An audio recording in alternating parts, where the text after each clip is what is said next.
Hello aspirants, welcome to daily news analysis of The Hindu. Today the date is 3rd January, so let's get started.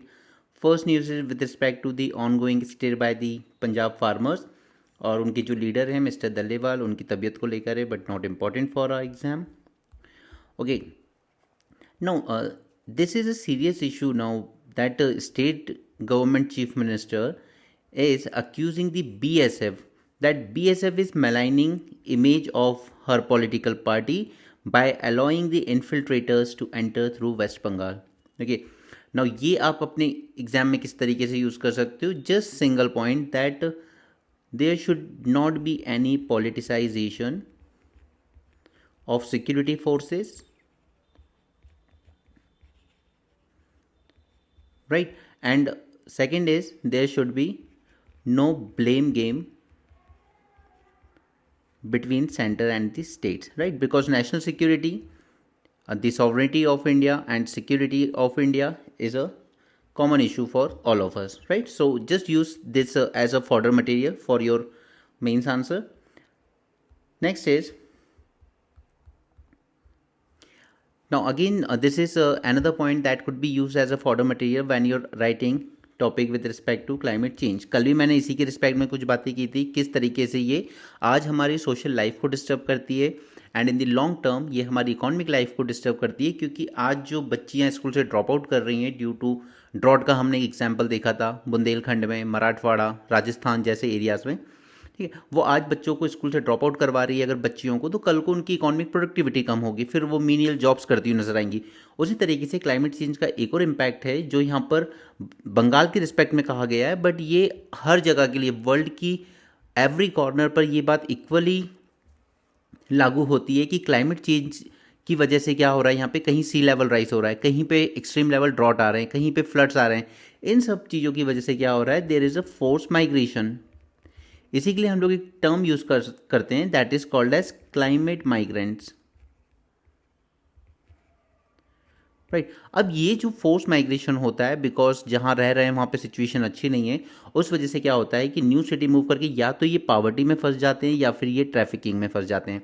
जैसे हमारे यहाँ हमने देखा झारखंड में poverty ज़्यादा होने की वजह से क्या करते हैं, जो ब्रोकर्स होते हैं वो 12-13 साल की बच्चियों को लेकर आते हैं कि आपको हाउस होल्ड्स में काम दिया जाएगा एज अ सर्वेंट का.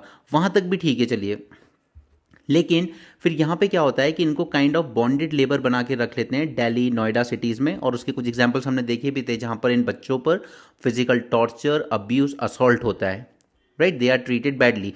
हालांकि लेस देन 18 आप एम्प्लॉय ही नहीं कर सकते, बट इवन देन आप पॉलिटिशियंस के घर देख लीजिए, आप ब्यूरोक्रेट्स के घर पे देख लीजिए, या फिर जो रिच क्लास है उनके घर देख लीजिए, ये लोग परमानेंट सर्वेंट के नाम पर कई बार या तो बच्चों को ले आते हैं या फिर इतने वल्नरेबल लोगों को ले आते हैं जिन्हें घर में रखा जाता है जस्ट लाइक अ बॉन्डेड लेबर.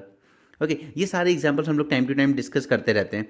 तो ये सब चीज़ें क्यों होती है, क्योंकि पावर्टी हो चुकी है वहाँ पर due to climate change. Climate change की वजह से वहाँ से ड्रॉट आया.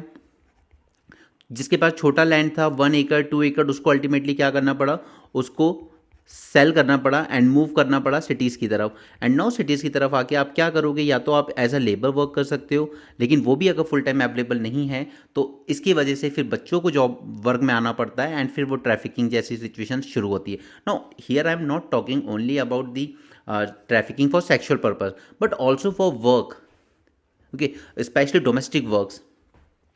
तो यहाँ पे ये बंगाल के रिस्पेक्ट में कहा गया है बाय द एक्सपर्ट्स, बट ये बात लगभग सभी जगह पर इक्वली लागू है. ओके, यहाँ पर जो साइक्लोन वगैरह आए, साइक्लोन दाना आया, साइक्लोन अम्फान वगैरह आए जो दूसरे स्टेट्स में, इनकी वजह से काफ़ी लोगों को शिफ्ट करना पड़ा और वो अल्टीमेटली ट्रैफिकिंग में फंस जाते हैं कि हम आपको वर्क दिलाएंगे दूसरे सिटीज़ में. The climate change has become a factor behind human trafficking specially in the vulnerable region such as Sundarban. Next is traffickers exploited the socio-environmental vulnerabilities and limited access to essential service. तो आप इसको दोनों जगह use कर सकते हैं अगर question climate change और उसके सोशल इम्पैक्ट पर आ रहा है, या फिर climate change about the trafficking vulnerable population और उनके एक्सप्लॉइटेशन पे आ रहा है. ओके, तो वहाँ पर आप इस तरह के एग्जाम्पल यूज़ करेंगे कि जो क्लाइमेट माइग्रेंट्स हैं ये या तो पॉवर्टी में फंस के रह जाते हैं या फिर ट्रैफिकिंग का शिकार हो जाते हैं. Next is suicide among CISF personnel dipped 40% due to proactive measures. Now हमने एक चीज़ देखी थी कि सेंट्रल आर्म्ड फोर्सेज जो है, in these central armed police forces काफ़ी ज़्यादा सुसाइड रेट थे पिछले कुछ टाइम में। रीजंस थे उसके स्ट्रेस, मेंटल स्ट्रेस, क्योंकि वर्किंग कंडीशंस काफ़ी टफ होती हैं, the tough working conditions terrain वगैरह में।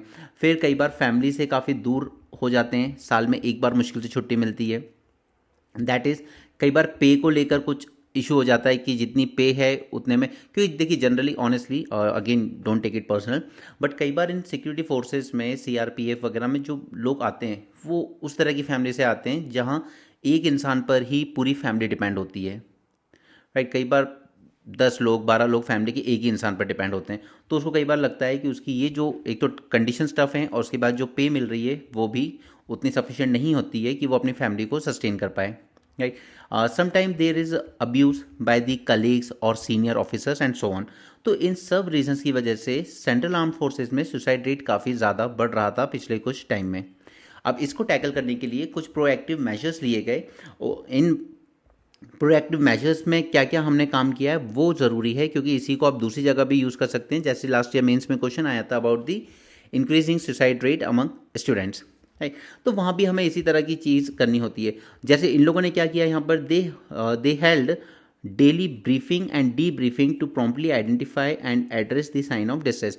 अगर कमांडिंग ऑफिसर्स आगे अपने ऑफिसर्स का डेली मिल रहा है, उनको कुछ बोल रहा है या उनकी सुन रहा है, तो उससे क्या होता है कि कई बार समझ में आ जाता है कि सामने वाले के दिमाग में किसी तरह का मेंटल स्ट्रेस या फ्रस्ट्रेशन तो नहीं है।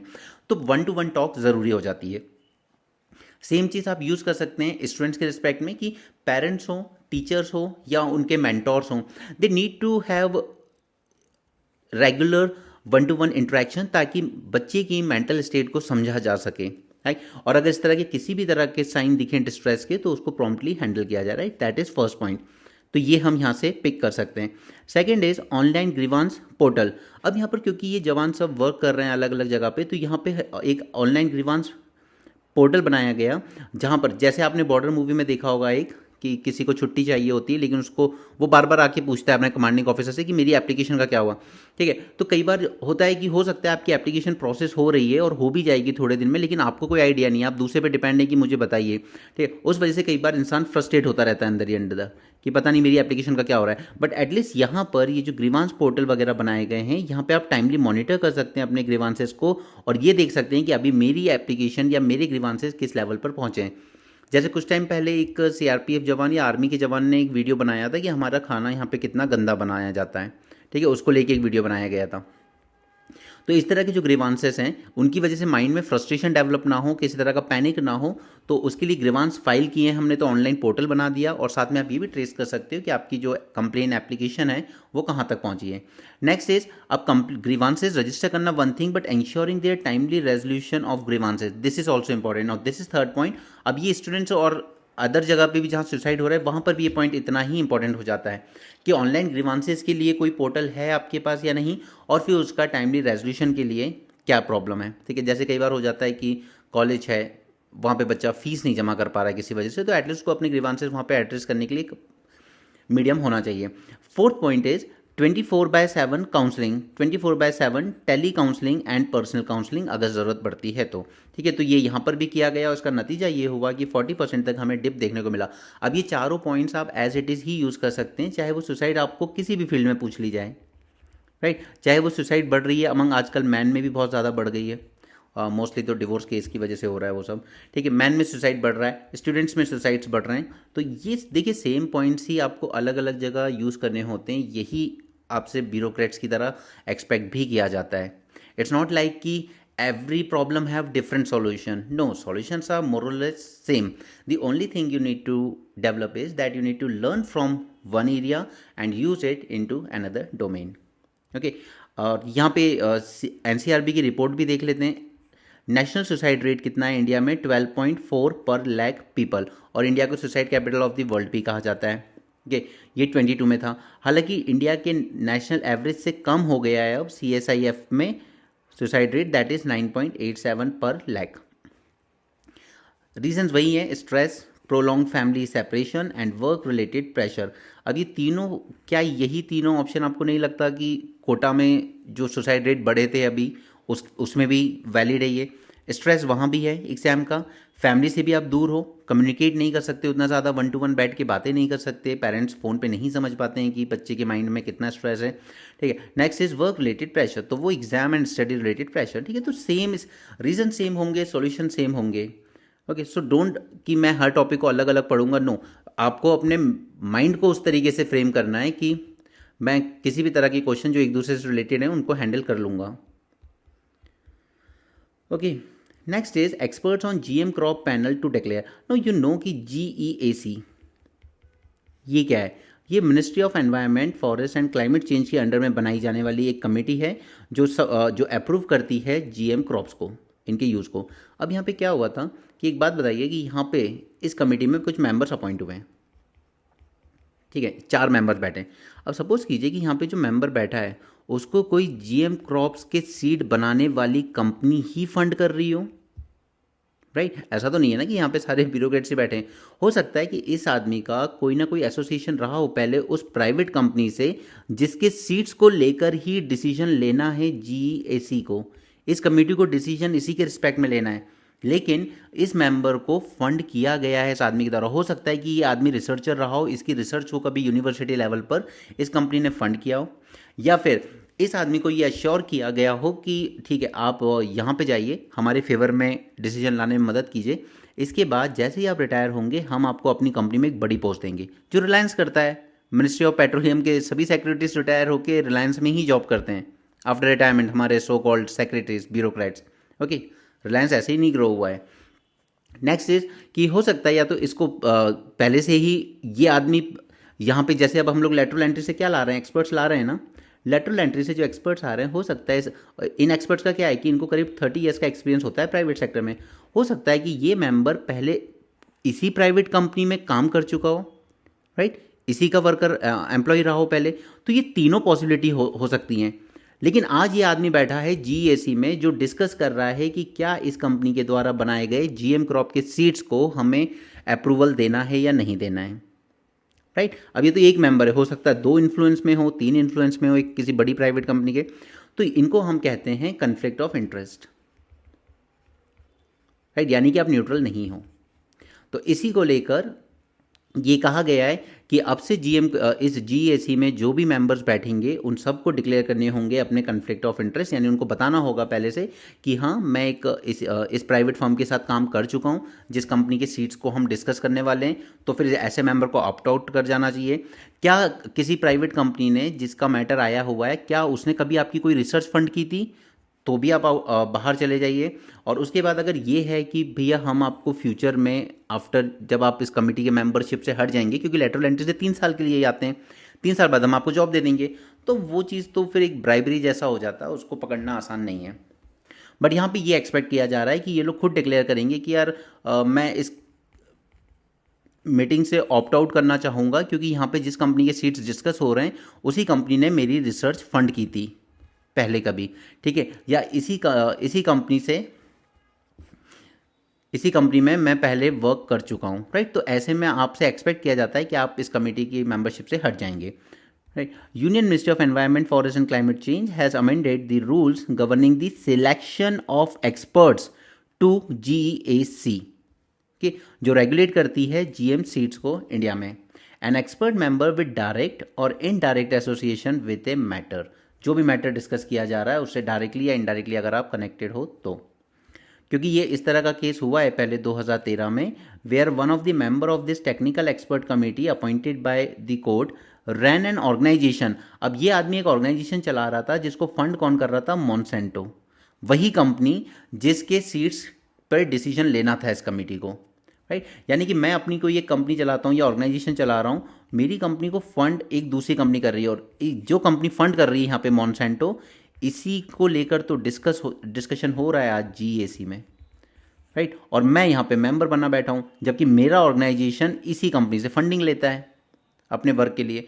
ओके, तो इस तरह की किसी भी कन्फ्लिक्ट ऑफ इंटरेस्ट को डिक्लेयर करना होगा, और ऐसे मेंबर्स कमेटी के मेंबर नहीं बन सकेंगे ऐसे लोग।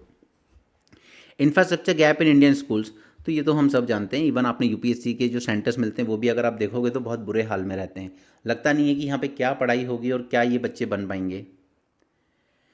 ओके, तो इंडिया में टोटल स्कूल्स कितने हैं? टोटल स्कूल्स हैं 14.71 lakh. Okay, and up to 1.52 lakh schools have no functional electricity. और सी, हम लोग बातें करते हैं विश्व गुरु, China and all those things, and हमारे स्कूल्स की हालत देखिए, 1.52 लाख स्कूल्स में इलेक्ट्रिसिटी भी नहीं है। ये बच्चे ज़मीन पे बैठ के पढ़ रहे हैं यहाँ पे, ठीक है। तो ऐसे सिर्फ बोल बच्चन देने से कुछ नहीं होगा। इस प्लेटफॉर्म के बारे में मैंने आपको बताया था। इसने कल एक और बात कही थी इसी प्लेटफॉर्म ने, which is called as unified district information system for education. इसने हमें एक और बात बताई थी कल, दैट एनरोलमेंट जो है स्कूल लेवल पर वो डिक्रीज़ हो रहा है, इस साल डिक्रीज़ हुआ है, राइट। ये भी हमें इसी प्लेटफॉर्म से पता चला था, जो मेंटेन करता है ministry of education. And 10.17 lakh schools are government run, जबकि हमारे 5.4 लाख आर इधर गवर्नमेंट एडेड, प्राइवेट और अनएडेड। हाइड्रोजेल, हाइड्रोजेल के रिस्पेक्ट में हमने एक बार पहले भी बात की थी, जब इसने एक रोल प्ले किया था कि ये माइक्रो प्लास्टिक्स को निकाल सकता है, ठीक है। तो ये इसकी पहली एप्लीकेशन निकल के आई थी। एंड सेकंड एप्लीकेशन इसकी रिसर्चर्स के सामने फिर से निकल के आई है कि यहाँ पर ये कैंसर ट्रीटमेंट में भी यूज़ हो सकता है। हाइड्रोजेल क्या है, इसके बारे में अभी हम बात करेंगे, पहले हम इस रिसर्च के बारे में बात कर लेते हैं। IIT Guwahati had developed an injectable hydrogel for localized cancer treatment। क्योंकि कीमोथेरेपी, रेडियोथेरेपी वगैरह जो ट्रीटमेंट्स ऑलरेडी हैं, उनमें प्रॉब्लम ये है कि ये आपके कैंसर सेल के साथ साथ आपके हेल्दी सेल्स को भी मार देते हैं। Now hydrogel serves as a stable reservoir for anti cancer drug. इसके अंदर एंटी कैंसर ड्रग होगी and it will get release in a controlled manner while sparing the healthy cells from the harm, ठीक है। धीरे धीरे release होगी, सिर्फ cancer cells को मारेगी एंड आपके जो हेल्दी सेल्स हैं उनको टच नहीं करेगी। कीमोथेरेपी, इसके साथ प्रॉब्लम है कि इसमें काफ़ी साइड इफ़ेक्ट्स आते हैं, ये अफेक्ट कर जाता है हमारे कैंसर के साथ साथ हेल्दी सेल्स को भी। ये इसको हम लोकलाइज ट्रीटमेंट में यूज़ कर सकते हैं। It will deliver the drugs precisely to the tumour side. And hydrogels होते क्या हैं, these are water based, 3D structure होते हैं, water based polymer networks capable of absorbing and retaining the fluids like water या फिर जो भी दवाई उसके अंदर होगी। They mimic the living tissues making them suitable for biomedical applications. Okay, इसके बारे में थोड़ी बात और करेंगे। ये वो न्यूज़ आर्टिकल है जो हमने देखा था in the month of May. यहाँ पे आप ये देख रहे हैं हाइड्रोजेल ग्रीन में, और ये जो छोटे छोटे माइक्रोप्लास्टिक्स हैं ये ब्राउन ब्राउन, राइट, ये इनको अट्रैक्ट करता है अपने अंदर, इनको होल्ड करता है और फिर आप इसको रिलीज कर सकते हो। सो माइक्रोप्लास्टिक्स जिनको हम कह रहे हैं कि आजकल तो ये हमारी ब्लड स्ट्रीम में भी पहुँच गए हैं, तो यहाँ पर हमारी ब्लड स्ट्रीम से ये हाइड्रोजेल्स हेल्प करेंगे इन माइक्रोप्लास्टिक्स को टैकल करने में। इवन ओशियनिक एनिमल्स में भी ये हेल्प कर सकते हैं, ठीक है। तो इसकी एप्लीकेशंस आपको जानना बहुत ज़रूरी है एग्जाम के लिए। पहले इसकी definition, hydrogel is a 3D network, जैसा ये आप क्यूब शेप देख रहे हैं यहाँ पे, 3D network of hydrophilic polymer material that absorbs and retain water, not just water but all sort of fluids. Its structure consists of viscoelastic characteristics from the chemical or physical cross-linking of hydrophilic polymers chain। ये जो आप इसके अंदर देख रहे हैं polymer chains, they are available in solid as well as liquid forms, and hydrogels are versatile, environmentally sensitive, responding to temperature, electric and magnetic fields, light, pressure, pH, ionic strength, solvent composition। तो ये छोटा सा note याद रखिएगा, prelims में अगर बनाने होंगे तो इसमें 2 स्टेटमेंट इजीली बन जाएंगे। यूजेस क्या है इसके, फर्स्ट हाइजीन प्रोडक्ट्स में हम यूज़ कर सकते हैं, लाइक हेयर जेल। क्यों, धीरे धीरे रिलीज करेगा वाटर को, तो आपके जो हेयर्स हैं वो वेट दिखेंगे। टूथपेस्ट, डायपर्स में काफ़ी ज़्यादा diaper and sanitary pads due to their high water content and flexibility. Medical application, aid in wound healing, pain relief, making burn, bandages, contact lenses, ठीक है। तो अल्टीमेटली आपसे या तो ये इनकी डेफिनेशन में से एक आध पॉइंट उठाया जाएगा या फिर इसकी एप्लीकेशन में से। तो हाइजीन प्रोडक्ट में हम यूज़ कर सकते हैं, मेडिकल एप्लीकेशन में, अब तो कैंसर में भी, smart wound dressing, then drug delivery, microfluids and air conditioning system, right. तो ये इसकी एप्लीकेशंस हो जाएंगी जो आपसे एग्जाम में पूछी जा सकती हैं। ओबेसिटी, ना ओबेसिटी मैं आपको पहले भी पढ़ा चुका हूँ और मैं इसको आपको मेंस 450 प्लस में भी कराना चाहता था, बट इसमें समझाने जैसा ज़्यादा कुछ नहीं है। एक लैंडसेट की रिपोर्ट आई थी, उसको याद रखिएगा, थोड़ा सा डेटा देने में काम आएगा। इसके अलावा व्हाट आर दी रीजंस कि ओबेसिटी क्यों हो रही है, गवर्नमेंट इसके लिए क्या मेजर्स ले रही है, क्योंकि हम एक यूनिक कंट्री हैं जहाँ पे मेल नरिश पीपल भी बहुत मिलेंगे, but at the same time obesity से परेशान लोग भी बहुत ज़्यादा मिलेंगे। ओके, एंड इसके अलावा हम लोग और क्या फर्दर स्टेप्स ले सकते हैं, ये तीनों हेडिंग के अंडर में अगर आप 4 4 पॉइंट याद रख लेते हो that would be more than enough, अगर आपको कभी इस पे क्वेश्चन आता है तो। ओके, नोट्स मैंने आपको यहाँ पर भी दे दिए हैं और ये आपको जो वीकली मैगजीन आएगी उसमें भी मिल जाएंगे। According to WHO, obesity is defined as an abnormal और excessive accumulation of fat that poses the health risk. Okay, measure किस तरीके से करते हैं हम, तो दो तरीके से मेजर होती है, दो कैटेगरीज में। एक तो एडल्ट्स जो 20 साल से ज़्यादा हैं, या फिर स्कूल के चिल्ड्रन एंड एडोलसेंट जिनकी उम्र 5 से 19 साल है। इन दो कैटेगरी में हम इनको मेजर करते हैं। पहले BMI जान लीजिए कि BMI क्या है। BMI is person weight in kilogram divided by square of the height in metres. Okay, this is our body mass index. ठीक, नाउ ये जो हमारा बॉडी मास इंडेक्स है, अगर बॉडी मास इंडेक्स 30 kg पर मीटर स्क्वायर से ज़्यादा हो जाए that means you are obese. But अगर ये लेस देन हो जाए 18 kg मीटर स्क्वायर से तो फिर यू आर अंडरवेट। क्लियर। और स्कूल गोइंग चिल्ड्रन की अगर बात करें तो यहाँ पर obese BMI is 2 standard deviation more than the mean and BMI is 2 standard deviation below the mean. ठीक है, ये कैटेगराइज होती है स्कूल के बच्चों में। BMI आपको याद रहेगा, खुद भी मेजर कर सकते हो अपने घर पे, कोई बड़ी बात नहीं है। लैंडसेट रिपोर्ट जो आई थी उसका डेटा क्या था, अगेन परसेंटेज पॉइंट वगैरह याद नहीं रखने हैं, बस बेसिक याद रखिए कि there are more obese women as compare to man. क्यों? क्योंकि मोस्टली इंडिया में हाउसवाइफ ज़्यादा होती हैं। ठीक है, हाउस होल्ड के घर हैं, काम है, बट कई बार काम भी इतने ज़्यादा हो जाते हैं कि वर्कआउट इस तरह का टाइम नहीं मिलता है। एंड आजकल थोड़ा बहुत मशीन्स वगैरह के आने की वजह से भी, थोड़ा मेड कल्चर बढ़ने की वजह से भी विमेंस में ओबेसिटी ज़्यादा दिख रही है। एंड इसमें फास्ट फूड का बहुत बड़ा रोल है। इंक्रीज इन मैन ओबेसिटी, तो यहाँ पे इंक्रीज तो दोनों में देखा गया है, मैन में भी देखा गया है but at the same time women में भी देखा गया है, लेकिन विमेन में ज़्यादा देखा गया है। एंड सबसे वर्स्ट चीज़ जो इंडिया के लिए वो ये है कि there has been significant increase in the childhood obesity as well. Okay, तो बच्चों में जो ओबेसिटी बढ़ रही है वो ज़्यादा बड़ा कंसर्न है इंडिया का। Underweight man and women, now again जो मैंने आपको कहा कि हम मोटे हैं तो हम पतले भी बहुत ज़्यादा हैं। सो अंडरवेट मैन एंड विमेन की पॉपुलेशन भी इंडिया में बहुत ज़्यादा है और अंडरवेट चिल्ड्रन भी। तो हम मेल नरिशमेंट से भी परेशान हैं, एट द सेम टाइम हम ओबेसिटी से ही परेशान हैं। इसलिए कहते हैं एक इंडिया में दो इंडिया रहता है। व्हाट आर द रीजंस, तो मैं डिटेल में नहीं ले जाऊंगा, सिर्फ रीज़न डिस्कस कर रहा हूँ, बाकी सब आप खुद सेल्फ रीड करेंगे। अनहेल्दी लाइफस्टाइल, स्पेशली आजकल फिजिकल एक्टिविटीज़ ज़्यादा नहीं हो रही हैं, लोग जाते भी तो सिर्फ जिम जाते हैं बट वो प्लेग्राउंड्स नहीं रह गए हैं पहले जैसे। आजकल पॉपुलेशन बढ़ने की वजह से आपको अपने आसपास ज़्यादा प्लेग्राउंड्स या ओपन एरियाज दिखेंगे भी नहीं। Okay, unhealthy lifestyle, lack of proper diet, आजकल लोग कुछ भी खा रहे हैं और फास्ट फूड थोड़ा ज़्यादा भी हो रहा है। इंक्रीज इनकम एंड अर्बनाइजेशन, क्योंकि अब ये इनकम बढ़ी है, अर्बनाइजेशन बढ़ा है, तो लोग ready to eat food type की चीज़ें ज़्यादा यूज़ कर रहे हैं जिनमें अलग अलग तरह के प्रिजर्वेटिव्स यूज़ किए जाते हैं जो आपकी हेल्थ को ख़राब करते हैं।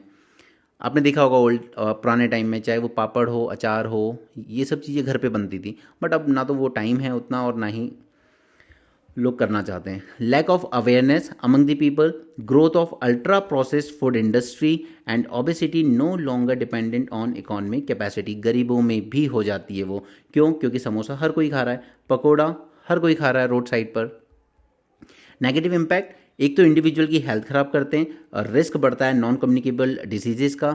Improper development of children in the formative years, specially ये जो 5 to 14 की एज होती है जिसमें आपकी कॉग्निटिव स्किल्स, फिजिकल स्ट्रेंथ ये सब डेवलप होती है, वो आप खराब कर लेते हो समोसे इस टाइप की चीज़ें खा के। ठीक है, मोटू पतलू खाते हैं उसका मतलब ये नहीं कि आप भी समोसे खाओगे तो बहुत अच्छी चीज़ है, वो नहीं है।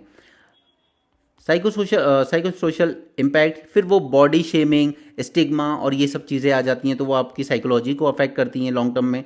इकोनॉमिक बर्डन, अल्टीमेटली आपका प्रोडक्टिविटी लॉस होता है, क्योंकि अगर आपका पता है वेट हद से ज़्यादा है ना तो आप 12 घंटे बैठ के पढ़ भी नहीं सकते चेयर पे, फिर आप वो बिस्तर पे लेट जाओगे, एक हाथ टिका लोगे एंड पढ़ना शुरू कर दोगे, उस टाइप की चीज़ें होती हैं, तो अल्टीमेटली आपका प्रोडक्टिविटी कम होती जाती है।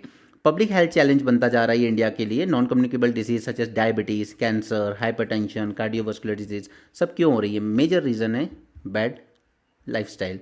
Social inequality and disparities, government ने क्या इनिशिएटिव्स लिए हैं? तो यहाँ पर गवर्नमेंट ने एक प्रोग्राम लॉन्च किया था which is important to discuss, national programme for prevention and control of cancer, diabetes, cardiovascular disease and strokes. ठीक है, ये इंप्लीमेंट किया जाता है अंडर नेशनल हेल्थ मिशन, और इसका एम क्या है? To screen and ensure early interventions to check the obesity related risk factor. क्योंकि अगर आपने अर्ली इंटरवेंशन कर दिया तो फिर भी चेक हो जाएगा, लेकिन अगर एक हद से ज़्यादा बढ़ गया तो फिर मुश्किल हो जाती है। साथ साथ हमने जो आयुष्मान भारत के अंडर में हेल्थ एंड वेलनेस सेंटर बनाए, दैट इज़ हमारे जो प्राइमरी हेल्थ केयर सेंटर हुआ करते थे, उन्हीं का नाम चेंज किया है हमने। The preventive aspect of hypertension and NCD is being strengthened under comprehensive primary health care by promotion of wellness activities and targeted communication. इसके अलावा हमने ईट राइट मूवमेंट चलाई एफएसएसएआई ने to transform the country's food system in order to ensure safe healthy and sustainable food for all Indians. FSSI ने trans fat पर एक limit भी लगा दी थी कि आप अगर यूज़ किए जा रहे हो तो फिर जब इसमें टीएफआर जब जब टीएफआर इसमें 1% से ज़्यादा बढ़ जाएं तब आपको इस ऑयल को डिस्कार्ड करना होगा और न्यू ऑयल यूज़ करना होगा। ये सारी जो लोकल शॉप्स वगैरह होती हैं इन पे ये लिमिट लगाई गई थी, ठीक, क्योंकि जो टीएफआर्स होते हैं यही फ्री रेडिकल्स होते हैं आपकी बॉडी में, जो कि ऑयली फूड से जनरेट होते हैं, डीप फ्राइड फूड से, और ये फ्री रेडिकल्स ही आपको और ज़्यादा ओल्ड बनाते हैं।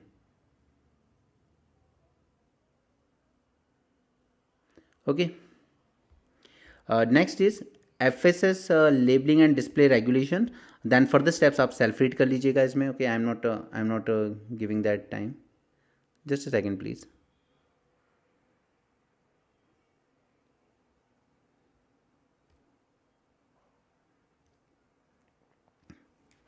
या sorry. Okay, so this was about obesity. And देखिए इतने ही पॉइंट्स की आपको ज़रूरत होती है अपने एग्जाम के लिए, इसलिए मैं आपसे कहता हूँ कि mains 450 plus series is something that will help you immensely. And don't just think कि वीकली मैगजीन में ये तो आर्टिकल्स आ रहे हैं। वीकली मैगजीन में आपको हार्डली 2 आर्टिकल्स मिलेंगे, बट वीकली हम लोग 4 से 5 टॉपिक डिस्कस करते हैं। Okay, now over the counter under the radar paracetamol. ना पैरासीटामोल शायद सबसे ज़्यादा मिसयूज़ होने वाली ड्रग है हमारे यहाँ। मिसयूज़ भी but at the same time use भी, सबसे ज़्यादा कॉमन भी यही यूज़ की जाती है, लेकिन डॉक्टर्स के प्रिस्क्रिप्शन वगैरह के बिना ही हम लोग दे देते हैं, और इस वजह से क्या हो रहा है, पैरासीटामोल पॉइजनिंग होती है, बट ये बहुत कम रिपोर्ट की जाती है। Death of A women from paracetamol poisoning, इसने इस इशू को फिर से लाइट में लाया है। The truth is that annually paracetamol poisoning quietly claim thousands of lives world wide. अब ये मत सोचिए कि पैरासीटामोल सिर्फ इंडिया में यूज़ होती वर्ल्ड वाइड है, सिर्फ नाम अलग अलग होते हैं। हमारे यहाँ पैरासीटामोल कहते हैं, उनके यहाँ दूसरा नाम से बिकती है।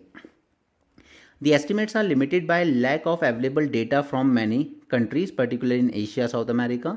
Despite this scale paracetamol poisoning rarely enters the public discourse overshadowed by its reputation as a safe drug. अब लोगों को जब भी फीवर आता है पैरासीटामोल दे दो, ठीक है, क्योंकि ये सेफ माना जाता है।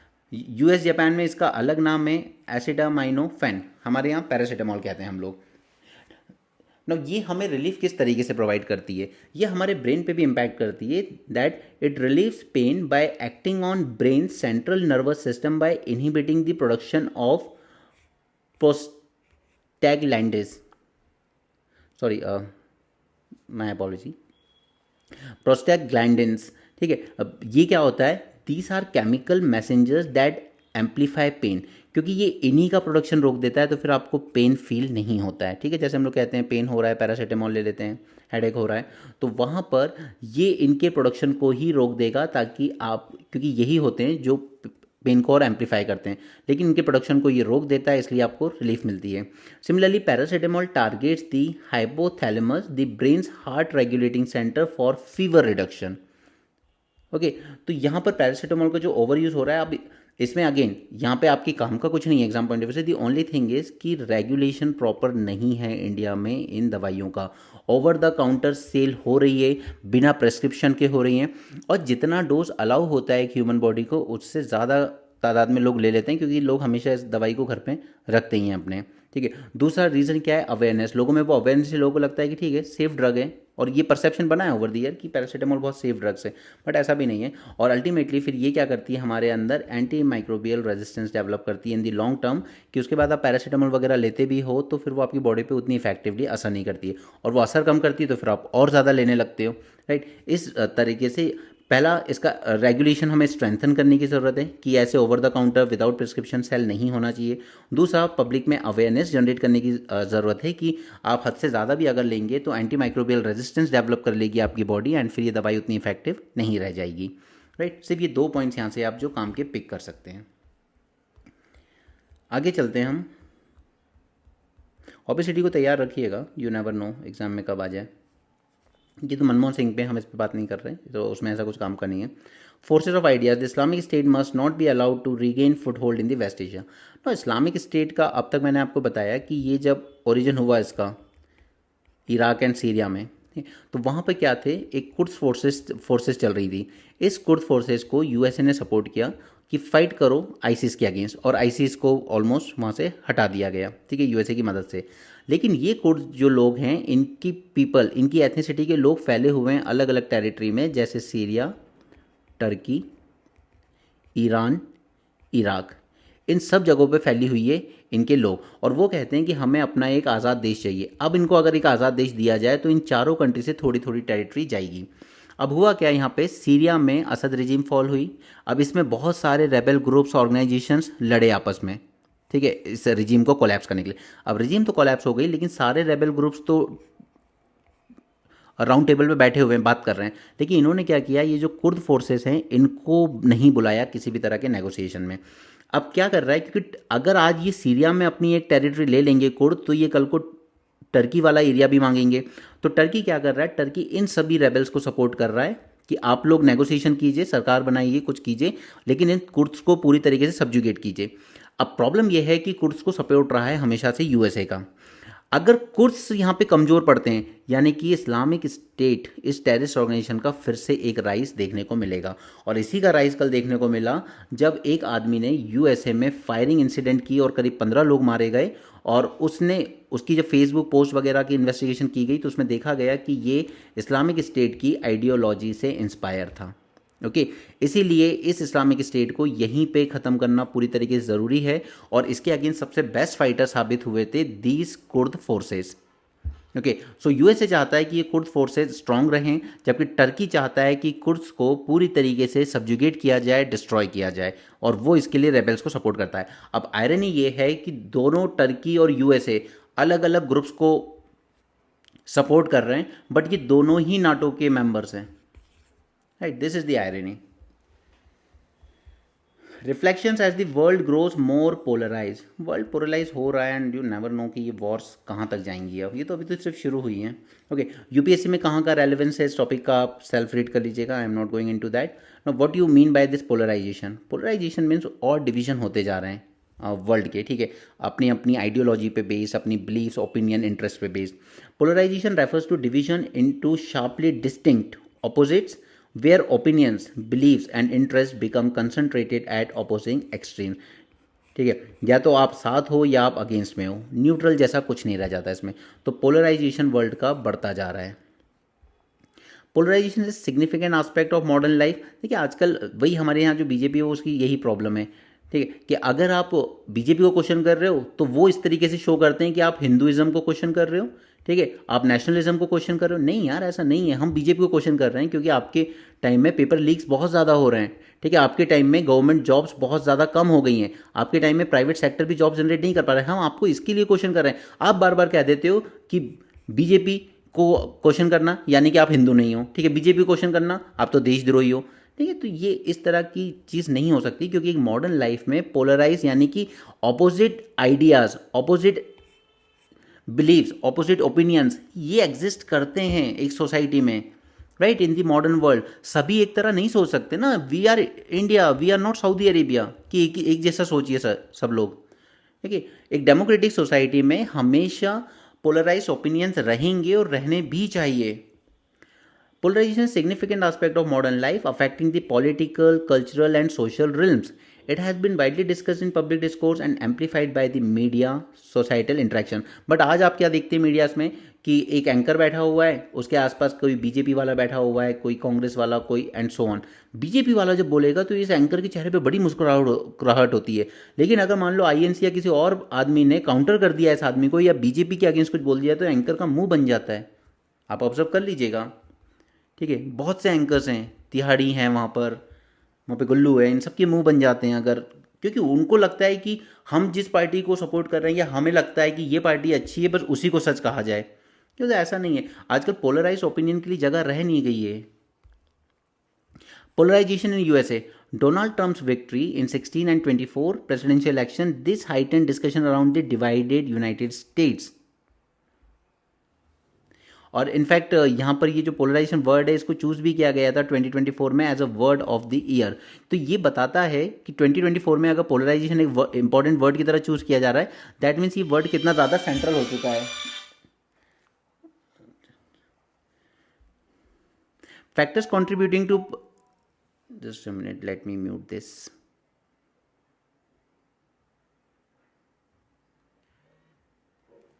Okay. Factors contributing to polarization: changes in cultural norms, including shifts in social relationship and rising importance of education, have influenced the polarization. The economic and wealth disparities, especially since 1970s, have exacerbated polarization. अब पुराने ज़माने में आपने देखा होगा कि गांव का सरपंच जो कह देता था, बाकी सब लोग वही मान लेते थे पूरे गांव के, ठीक है, कि सरपंच जी ने कहा है तो सही कहा होगा। बट ऐसा नहीं है। जैसे जैसे लोगों की इकोनॉमिक कैपेसिटी बढ़ी है, लोगों की वेल्थ बढ़ी है, जिस तरीके से लोगों में एजुकेशन बढ़ा है, तो उनकी जो आइडियाज़ हैं वो भी उतनी ही ज़्यादा पोलराइज होते चले गए हैं, और वो अच्छी चीज़ है। Role of social media: the role of social media in amplifying political division is significant. ये क्योंकि यहाँ पे जो सोशल मीडिया है वो कहीं ना कहीं हमारे पॉलिटिकल व्यूज़ को पूरी बिल्कुल इन्फ्लुएंस करता है, और ये पोलराइजेशन में और ज़्यादा कंट्रीब्यूट करता है। बट ग्लोबल पर्सपेक्टिव में अगर हम देखें तो polarisation is not limited to America, it has affected global politics in France, in Germany. It raises the question about increasing ideological divide in the societies worldwide. तो ये ideological divide हमेशा रहता है एक कंट्री में, और रहना भी चाहिए, ज़रूरी है। कोई कंट्री या कंट्री के सभी लोग एक ही तरीके से सोचे वो ज़रूरी नहीं है। Polarization is not a recent phenomena but has roots in historical conflicts and societal structures। जितनी भी सिविल राइट मूवमेंट हुई, अब अगर आप ये सोचें कि हाँ हस्बैंड है उसी को वर्क करना चाहिए, वाइफ जो है उसको सिर्फ हाउस वाइफ होना चाहिए, ठीक, तो क्या ये सेम आइडियाज़ पूरी सोसाइटी एक्सेप्ट कर सकती है? नहीं कर सकती ना। कभी यहाँ से कोई काउंटर पॉइंट्स आएंगे, कभी यहाँ से कोई काउंटर पॉइंट्स आएंगे। एक टाइम हमारी सोसाइटी मानती थी शायद कि सती प्रथा हाँ जरूरी है, ठीक है, विडो रीमैरिज नहीं होनी चाहिए, बिल्कुल नहीं होनी चाहिए। बट चेंजेस हुए, क्यों हुए? क्योंकि न्यू आइडियाज़ आए। अगर हम सब एक ही तरह से सोचते तो हम अपनी पुरानी परंपराएं ही चला रहे होते आज तक। Polarization has become more visible in digital age due to technological revolution and influence of the internet, and shifting global perspective, artificial intelligence and online interactions have transformed how polarization is perceived and experienced. Okay, so uh, you just need to understand कि exactly polarization ठीक है या नहीं, but वो ज़रूरी होता है। Next is, should voter ID be linked with Aadhaar to combat voter fraud ना। हमारे यहाँ बोगस वोटर्स का एक इशू हमेशा से रहा है कि बोगस वोटर्स होते हैं, इनके नाम पे हर कोई वोट डाल जाता है। ओके, तो इसको सॉर्ट आउट करने के लिए हमने क्या किया था कि जो वोटर आईडी है उसको लिंक कर देंगे हम लोग आधार से, राइट, ताकि जो फेक आईडीज़ हैं, वोटर आईडीज़ या बोगस वोटर्स हैं, कई बार ऐसे लोगों के नाम पर भी वोट डाल दिया जाता है जो मरी चुके हैं, ठीक है, जो जिंदा ही नहीं है अब। तो ये सरकार लेकर आई थी इस प्रोजेक्ट को, तो इस पर क्या प्रोग्रेस है हम उसकी बात करेंगे। Over 60% of India's 94 crore voters in India have linked their Aadhaar number with the election commission on their Aadhaar number with voter IDs, and election commission ने डिस्क्लोज किया है ये RTI में। Election laws amendment act 2021 pass किया गया था इसके लिए, to deduplicate electoral rolls by allowing the election authorities to collect the 12 digit Aadhaar from the voters. Okay, इसमें की फाइंडिंग्स क्या निकल के आई हैं? तो Gujarat, Delhi have the lowest Aadhaar linking, while voters in Tripura top the list with 92% voters। Okay, अभी तक करीब 56 करोड़ लोगों ने अपने आप को लिंक कर दिया है इसमें, और सेकंड नंबर त्रिपुरा के बाद सेकंड नंबर पे Lakshadweep and Madhya Pradesh. So what is the need? This is the big question, what is the need? First is inflated voter count. Duplicate voters entries can result in inflated voter count, leading to inaccurate election result and defeating the very purpose of democratic elections. Second is voter fraud. Voting entries can be exploited by fraudster to cast multiple votes। ठीक है, जो आदमी मर चुका है उसके नाम पे कोई और वोट जाके वोट डाल रहा है, ठीक है, तो यहाँ पे ये वो मल्टीपल वोट्स डाल रहे हैं। Impersonate legitimate voters leading to election fraud and compromising the integrity of electoral process. Next is resource drain. अब ये जो डुप्लीकेट एंट्रीज हमें करनी पड़ती है तो इसके लिए हमें एडिशनल रिसोर्सेज की जरूरत पड़ती है, उनको मेंटेन करना है, अपडेट करना है, डी डुप्लीकेट करना है, डिलीट भी करना है, तो इससे अल्टीमेटली जो मैन पावर है उस पर पूरा बर्डन पड़ता है एंड रिसोर्स ड्रेन होते हैं। डिसएनफ्रेंचाइजमेंट। Now, duplicate entries can also result in legitimate voters being disenfranchised, यानी कि जो legitimate voter है उसका इलेक्ट्रल रोल में नाम नहीं है, जबकि जो है ही नहीं उसके नाम है यहाँ पर, as their name may be wrongly deleted और marked as duplicate entries leading to denial of their voting right.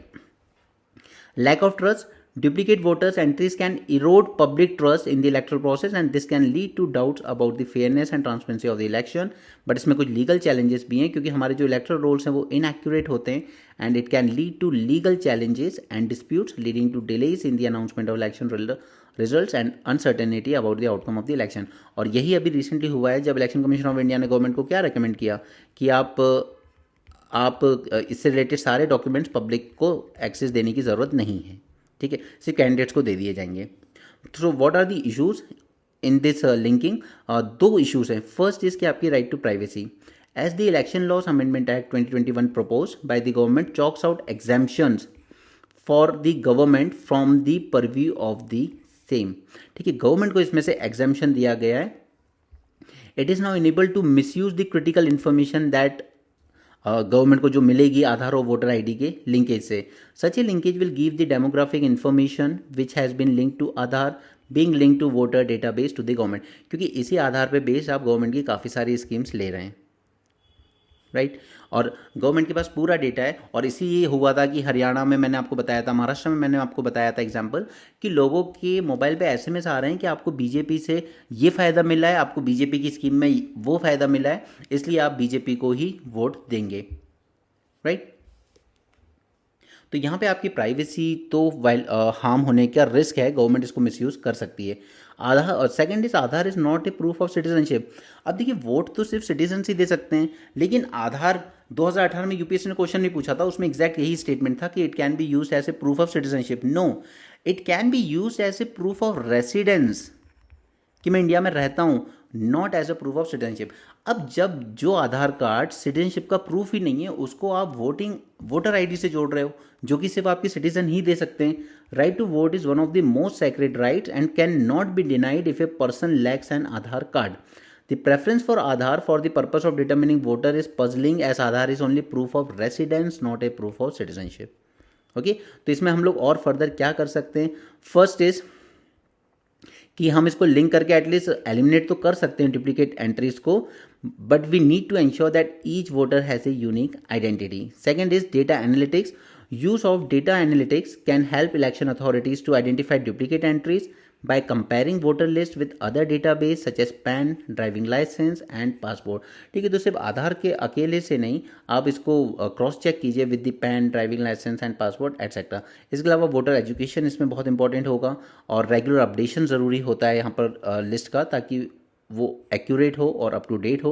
Technological solution हम यूज़ कर सकते हैं such as biometric verification, facial recognition, हालांकि इनके भी मिसयूज़ के चांसेस कम नहीं है, बायोमेट्रिक और फेशियल रिकग्निशन के भी, और मशीन लर्निंग के, to help automate the process of identifying and eliminating the duplicate entries.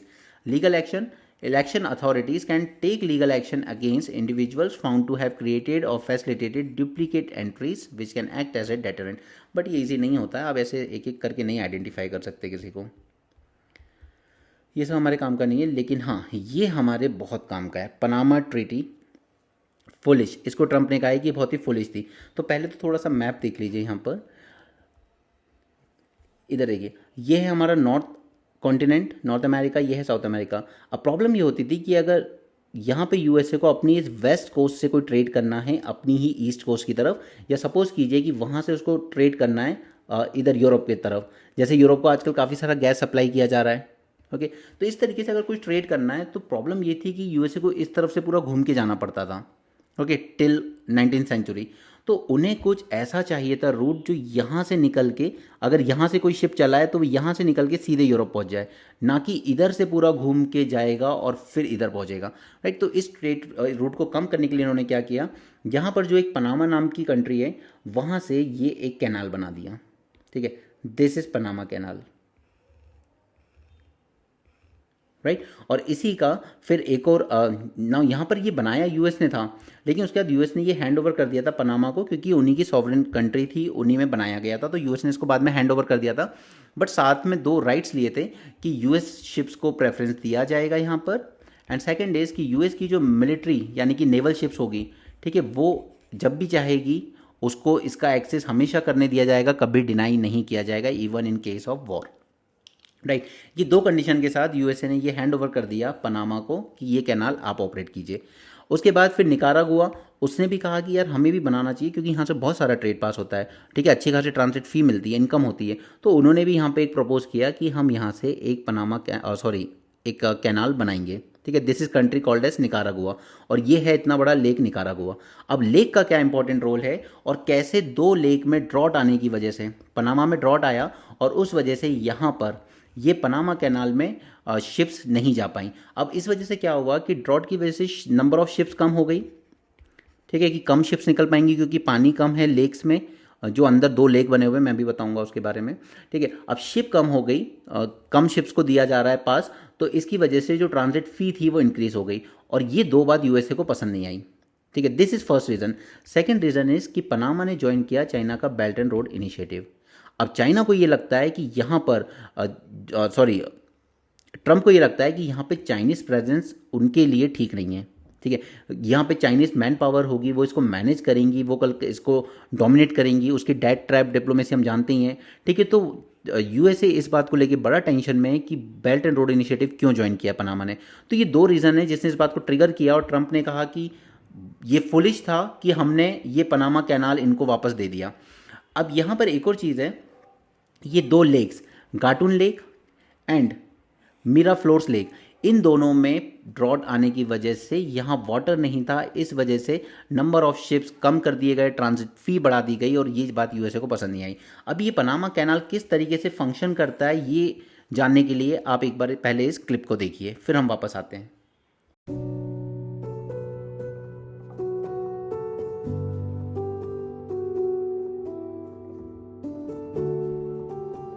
Okay, तो आई होप आपने वो क्लिप देख लियो, ठीक है। यहाँ पर लॉकिंग सिस्टम चलता है गेट्स में, अगर इनमें पानी नहीं होगा लेक्स में तो ये शिप्स को लिफ्ट नहीं कर पाएंगे ऊपर की तरफ, ओके। सो अगर वो मैटर समझ में आया है तो यहाँ पे अब इस न्यूज़ आर्टिकल पे हम आते हैं। Donald Trump threaten to take back the Panama canal calling the transfer treaty foolish. तो यहाँ पर ये वापस लेने की बात कर रहे हैं कि हम इस कैनाल का कंट्रोल वापस लेंगे। यूएसए क्यों अपसेट हुआ? हाई ट्रांजिट फी अप्लाई की गई यूएस वेसल पर पनामा कैनाल अथॉरिटी के द्वारा, and in 2023 the lake Gatun and Alhajuela, मैंने लास्ट ईयर भी कहा था कि ये दो नाम याद रखिएगा क्योंकि पिछली बार प्रीलिम्स में नहीं आए बट इस बार आ सकते हैं, okay. Lake Gatun and lake Alhajuela, they experience severe drought affecting the shipping and navigation of the canal. And ये जो इसको मैनेज करती है, देखिए ये नाम है पनामा कैनाल अथॉरिटी, बट उसको वो लोग लिखते हैं कुछ इस तरीके से उनकी लैंग्वेज में, ACP, okay, Panama canal authority. No, it has reduce the number of slots for crossing the ships by 36%, और इस वजह से ट्रांजिट फी बढ़ा दी गई। Next is increase Chinese presence in the Panama canal. In 2017 first Latin American country to sign belt and road initiative. तब से लेके अब तक चाइनीज इन्वेस्टमेंट यहाँ पे बढ़ता जा रहा है काफ़ी, and this is igniting concern over Chinese influence on logistical operation and surveillance over the US navy, क्योंकि इस पूरे रीजन में यूएस नेवी एक्टिव भी काफ़ी रहती है, और चाइना यहाँ पर भी इन्वेस्टमेंट के नाम पर वही कर रहा है जो वो इंडियन ओशन में श्रीलंका में इन्वेस्टमेंट के नाम पर इंडियन नेवी के साथ कर रहा है, ओके। इस ट्रीटी की बात करें तो ये एक आर्टिफिशियल कैनाल था, मैनमेड कैनाल, 80 किलोमीटर लंबा, connecting the Atlantic and Pacific oceans. उससे कॉस्ट कम होगी, टाइम कम होगा एंड डिस्टेंस कम होगा। अब इस कैनाल से 6% of maritime world trade pass होता है, ठीक है।